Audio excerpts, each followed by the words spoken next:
Hello everybody, welcome back to another retro recap. Rob here. Just want to go over the most recent mastery I had on the Atari 2600 game. This was for Sky Skipper. I wanted something fast and quick that I could play through. I've been having a lot of trouble with some other achievements and some other games that have been really difficult and frustrating me. So I just thought I'd fire this game up. I've never played it before. Saw it and I thought I'd give it a try, and I thought the ratio was kind of low, and I was like, maybe I'll give it a try. I know that can be deceiving sometimes, which this one it can be a little bit. We have 9 achievements in this from RetroAchievements. It's a 1.8 ratio or 1.87 ratio at the time of this recording. Some really good achievements. This was a really nice set, actually. I enjoyed it a lot. I enjoyed the game a lot because of that reason. The game play is not that complex. It's a simple game to play. It's fun to master because you actually do get better at it, and when you do get better at it, you complete the game. Like, basically, I'm going to show you my 12,090 run from the start here, and we will go through it and go through some of the mechanics. But for right now, the game itself is just basically, it was made by Parker Brothers back in 1983. It is a high-flying action-packed adventure is what they call it. You're the pilot chosen for this most unusual mission to rescue the animals held captive by a dangerous gorilla. They had a really gorilla thing back in the 80s with Donkey Kong and Congo Bongo, and it was kind of like the bad guy in every game after Donkey Kong came out. So I think they just threw a gorilla in there for that. You have to pilot your plane through all kinds of flying hazards, which are basically like buildings and like, around crates for the animals and whatnot. And you only have a limited amount of time or a limited amount of fuel to accomplish this. The thing that's nice about this versus like Texas Chainsaw Massacre is basically your fuel means nothing, which is great because, like, after playing Texas Chainsaw Massacre, I have a guide up for that. That fuel gauge is awful. It's terrible, and the RNG involved in that game and the fuel gauge just made it not really that fun. This game, on the other hand, you get your fuel gauge back, so it makes it a lot better. You actually don't even have to worry about your fuel gauge for this whole entire thing, and I'm going to show you why in a minute. But we'll go through some gameplay mechanics of it. So, kind of fun, colorful game, simple idea here. You play as the Red Baron type of airplane. You're gonna fly up, you're gonna bomb this gorilla. The gorilla's up in the left hand corner there. You got clouds, and then you also have animals in crates that are gonna, like, when you bomb the gorilla, those animal in crates are gonna pop up and down, and you're gonna have to rescue them when they're popping up and down while the gorilla's taken care of. Really simple mechanic, but kind of fun nonetheless. Let me rewind this video to where I need to get to here. I want to get this guide up somewhat quickly. We go to 43 there. This is right at the start of my run for the final achievement, which is the hardest achievement in the game, is Red Baron. It's getting 10,000. I think 10,000 or 10,500 on difficulty 3A. So when you start up the game, you have your fuel gauge there and you have your number there. I'm going to play a little bit of this. You'll see that down at the bottom it goes to 1. So when you hit select, you're gonna have 1, 2, and 3. If you hit your bumpers, if you're on like a gamepad or however you do your difficulty settings, you're gonna need to switch to the A setting, which is advanced. It's gonna speed up the plane, speed up the game. It actually makes it a lot harder, but it makes it like a lot more fun. Like, if you play it on the beginner setting, you're gonna see how slow and daunting it is. It's good to like learn the mechanics of it, but it's so much more fun playing on A. It's just quicker, it's fast paced. The worst part about this game is the hitboxes are terrible, and you can run into the walls very easily. You can run into things very easily. Your game controller, your joystick could just like, it just like shoots you off randomly. So you can either use the D-pad or the joystick. It's up to you what you want to use. And I went for the joystick, and I'll show you why in a second here, but let's go ahead and get this video started. All the other achievements are straightforward. It's just getting scores and passing thing. The main one is this 3A. So we go up here, we bomb this gorilla. First thing we do is bomb him, and you can see the animals will start to pop out of the crates. They come up and down, and they sequence between down and in the crate and out of the crate. And when you have to grab them when they're out of the crate. So I go immediately down and grab that first turtle there. You have a turtle, you have a cat, and you have a rabbit and a chicken that you have to grab.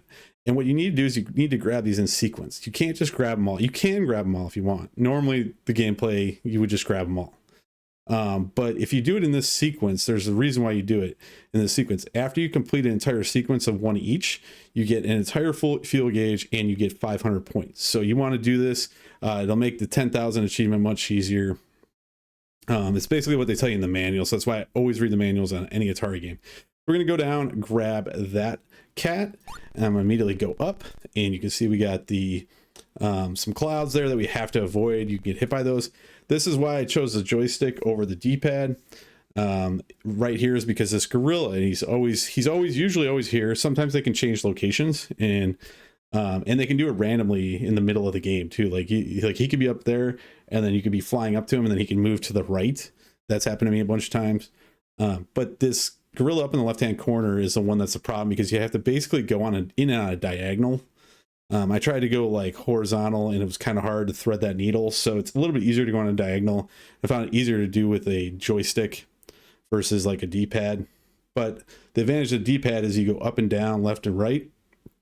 And you kind of want to do that the whole time. You want to be going in a horizontal or vertical pattern as much as possible. So that way you don't randomly go in weird directions and hit the sides of buildings. So we're going to go up, thread that needle, bomb him, go immediately down, grab that rabbit in the middle. And then I'm going to go to the right, go down this side here to grab that chicken right there. And then I grab the middle chicken too. So when you do that, basically when you grab that last chicken, you can see that I reset. I got another fuel gauge full. I got 500 points for that. And we're going to go right back up again. And we're starting the sequence over because we grabbed the second chicken. So now we're just going back and grabbing the animals in order again. And when I get down to the bottom here, I grab one of the turtles. I grab both cats because we're starting the sequence over again with the cats. Turtle. And then we're going to go back up. It's kind of hard that you got to thread that needle again. That rabbit there in that corner is probably one of the hardest ones to get. You have to go down in that thing, and I try to stay going down, go over to the left, go down, and go, in an L-shaped pattern. It makes it a lot easier if you go in an L-shaped pattern and then come back and forth. Just try to take your time. Don't try to go diagonally if you can. And that's it. You should end that board with 2,740. That's a lot of points. You have your 3 guys, and you're good to go on to the second board here. Now I'm just going to let it play out because it's pretty much the same gameplay. The board just alters a little bit. And you can see there's like maybe a little bit more clouds. The way the board's set up is a little different. But here we're going to go down, grab that chicken. And this time I'm going to go up on the left-hand side and grab both of these rabbits. I don't grab the third one because we want to wait until we go grab the other ones first. So that way we get those 500 points that we need. And the full fuel gauge. So like I said, you don't even have to worry about fuel, so just take your time. You can actually burn fuel a little bit if you want. Go back up, grab that. Here, I'm going to go straight up. You can see me going up and down here, just buying time because I didn't want to go through that area with the clouds. So by doing that, the gorilla gets reset. See, I'm waiting there for a little bit for the clouds to go back to give me more time to go through. And then I just go ahead and grab that rabbit. We're already at 5,500, so halfway to the goal here. It'll be a little bit harder at first, but you'll see. You'll get used to it really quick, and once you get into the pattern, I could have probably kept going, got a little higher scores, but I just said, whatever. I mastered the game, and I had a lot of fun with it. So, same pattern as the other boards, same thing. This is the first board basically, all over again. There, I just didn't, like I said, you hit the joystick wrong, and you go the wrong way, and the hitboxes are terrible in this game. You'll do that quite often. There, I spazzed. I went to the right, and I shouldn't have done that. But any Atari game, keep going. Always keep going. It's always good practice to know what's going to go on later on in boards in case you do get to that. And a lot of times in these Atari games, I've gotten to this, other boards just on one guy alone, and gotten achievements just trying to stick with it and not just resetting.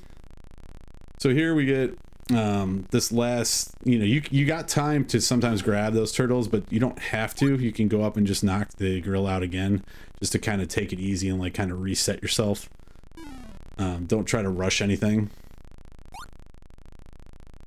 And we're gonna grab this last one here again, and we're already on to board 4, 8,200. So you can see it goes very, very quickly. I think the whole playtime on this was an hour and 36 minutes or something like that for me. A lot of fun. Exactly what I needed. I just needed a break from some of the other achievements in other games and frustrations that I was having with those, and this was a perfect little thing to break it up. Get an extra mastery on my list. I'd never played this before and never even seen it before. I think they do have this on NES too, so I might give that a shot also. There I kind of was like, I was having problems grabbing that turtle, so I just took my time, went to the other side, grab one of them, just always kind of go right or left, and then there it is, the Red Baron. It's the Rad Baron, I think it's called, or Red Baron, I don't know.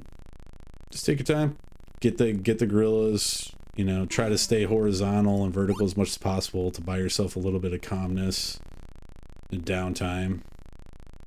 You have to just wait for the clouds. There I kind of like was going to the left, and I remember screaming out, I'd be like, God damn it.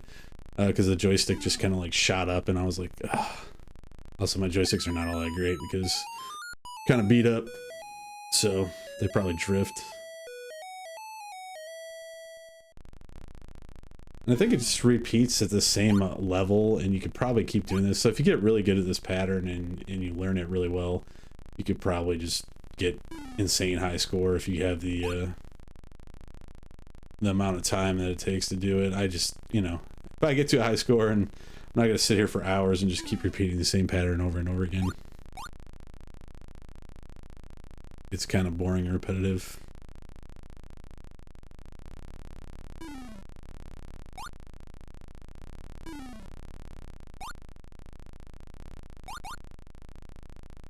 Colorful game though, it's fun. There's 1299 990, so, or 12,990. I know how to add. Anyways, that's it for Sky Skipper.